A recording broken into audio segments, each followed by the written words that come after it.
Pennod 8.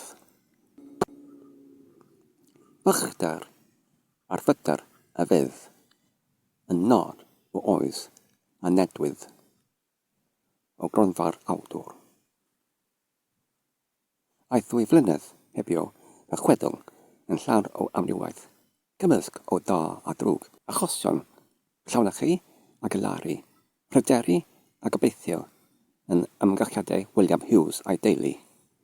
Byddai wethian yn cael gwaith gyson am fysoedd ac adegau eraill hebwaith am wythnosau olynol. Roedd hyn yn ei cadw mewn clodi parhaus ac yn anachiogi William i rhoddi yr addysg na'r ymborth na dillad a deminau rhoddir i'w dar gynnedd. Roedd Mary erbyn hyn wedi myned yn afiach hollol ac argoelion darfodedigaeth gyflym arni. Roedd ei hawydd am fwyd yn barhau a bu gorfod i'w mamb lawer adeg ei ddwyllo gyda golwg ar lawer tamaid trwy am ddifadu ei hun ohono ac ar yr un pryd gadael i Mary credu nad oedd hi yn cael dim mwy na'i cyfran ei hun. Ond nid oedd yr ymborth yn ymddangos am meithrin ddim arni.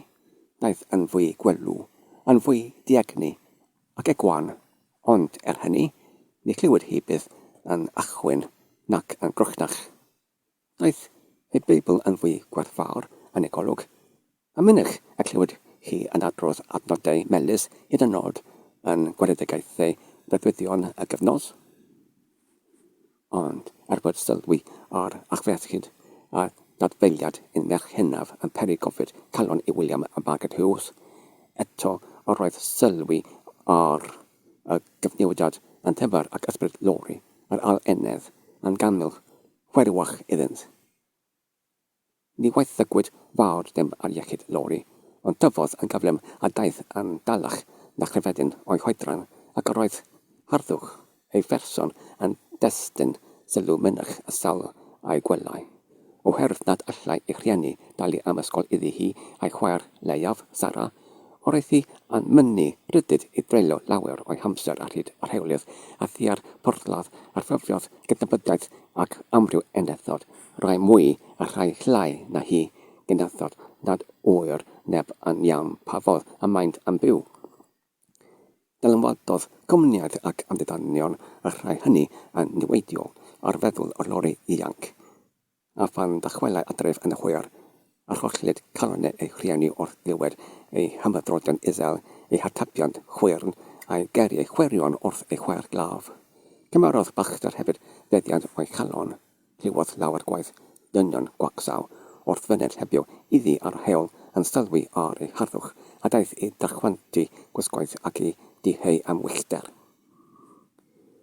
Dyma gychwyniad periclus ofnadwy i enedd ifanc. Ni ffallwch William Hughes ac yn cori a rybyddio ei enedd ac efi a ffyrmodd lawer gweddi dirgel ar ei rhan. Gollodd ei mam hefyd lawer o dagrau oedd amddiddan a hi a gobeithiasant uchdau a byddai i olwyn rhaglenaidd droi yn fian a dwi'n iddynt well moddion i darbod ar gyfer ei plant ac y dachwelyd Lori i gyflwr gwell o ran ei hysbryd pan gaffau hi ddillad newydd gyfaddas i fyned i addoliad dwyfol ac i'r ysgol Sul. Roedd y lodes leiaf, Sarah, yn llawn sech a thenderwch ac yn dangos pryder dywys angylch ei chwaer hynaf ar ufuddod. Llwyraf i'w rhieni. Aeth blwyddyn archebio fel yna, heb i ddim neilltuol iawn digwydd yn ymgylchiadau tywydd y Cymro gonest a gweithgar wedi gerdd fod Mary a myned yn mynach, Lori yn tyfu'n fachach, a Sarah yn cynyddu mewn llynnesrydd a sech. Un noson oer, tua'r gwyliau'r Nadolig, roedd y teulu wedi gerdd Lowri, yn swatio o gwmpas tan fechan, rhy fechan i gadw yr oerni allan o'r ystafell wael. Pa le mae Lori? Gofynodd y tad. Ochnediodd y fam a dwydodd. Roedd un ohoni hi y bore.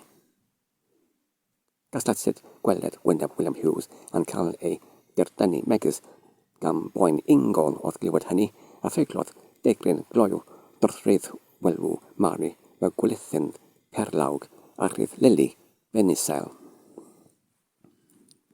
Aeth ar ôl awr hebio ac ni dachwelodd lori. Diffododd y tewyn olaf o dan a ofonnwyd Sara i'w gwely ac ni dachwelodd lori. Gwelodd y rheini fod Mari yn edrych yn bynach a mwy llydedig nag arferol a physwadwyd hithau hefyd I fyned I orffuso. Ia aeth a ni dachwelodd lori. Clywyd yr awrlais mawr yn y clochdi y cyfagos yn taraw 11. Ac ni dachwelodd lori. Ond am hanner awr wedi 11, hi daeth I mewn. Pe buasau drychwelaeth wedi amdangos I William a Margaret Hughes, ni fuasau modd iddynt dangos arwyddion mwy o syndod o braw nac y gwnaethant wrth weled ei hael ferch yn dyfod I mewn yr adeg honno. Yn lle ei hen faned gwael, roedd ganddi faned newydd am ei ffen a rhibannau am niwlw ynddo, a siol felyngoch denau am ei ysgwyddau. Syllasant eich trioedd ar ei gilydd am enid, mynd ysdarwydd poendus. O'r diwedd beidiodd lori diwedyd. Pam rydych chi'n chrythu arna I fel na? O lori, e berfam, lle bios ti mor hir, a beth ydwy'r dillad yna sydd amdano ti? Gwelwyd arwydd gwan a gwylydd ar wyneb yr enedd, ac yr oedd gwg agored fel yn ceisio bistoli ei gilydd I gael amdangos ar ei gwedd. Yn arwydd fod diletswydd a gwrthryfel yn amryson am orsedd ei chalon, mae'n gwrthryfel a drechodd. Gwrthfygodd y enedd ei themlad, a dwedodd, "Pam mae rhaid I chwi edrych modig a mod I wedi cael bethau na fedrwch chi mae rhoi I mi?" Sfedlodd William Hughes ei lygaid yn graf ar ei bech, a daliodd I edrych arni nes yr amdaenodd gorid dwfn dros ei gwyneb. Yna, dywedodd y tad. Lori, ystedd, rand, dweud, am ble a biosti. Yn y Parthenion. Beth? Yn y Parthenion? Mae gennydd. I mynd I le bechderus feslu? O lori a wyt ti'n am dynnu gwerth at y dad at fam yn ein henaint ac am damnio dy hun? Does dim drwg yno, ddim yn bobl yn canu, yn chwarae ac yn dawnsio. O fy gynnedd annwyl I, gochel y fath le, ac am pa le a gyfais ti'r dillad yna? Dim ferch ifanc feind. A chweithog sy'n dweud wrtha I bob amser nad oes dim rheswm I mi fod mor afler, hi dalodd am y baned ar siol a hi aeth a fi i'r ple. Newyddau y rhieni beth I wneud, pa un a'i wylo, a'i cyryddu, a'i congori, a'i beth. O'r diwedd, dywedodd William Hughes. Lori, di cheif y dillad na fod yn y tŷ yma am fynd hwy. Tynnu, ac mi fennaf ei llosgi'r wefan yma. Flachiodd digofaint gwrthfewelgar yn llygaid yr enedd.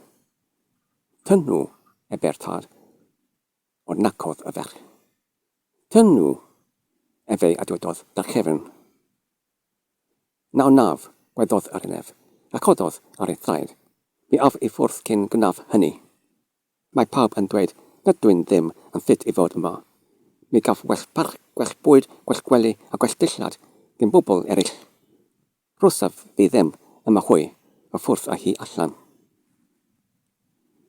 Roedd y tad a'r mam wedi ei syfrdanu, fel pe buasau taranfollt wedi ei taraw a'i defnyddio o reswm a themlad. Ond daethant yw pwll yn fian. Cododd William Hughes, nododd ei het am ei ben ac aeth allan i'r hewlydd, lle bu yn chwilio am ei ferch hydoriad y wawr.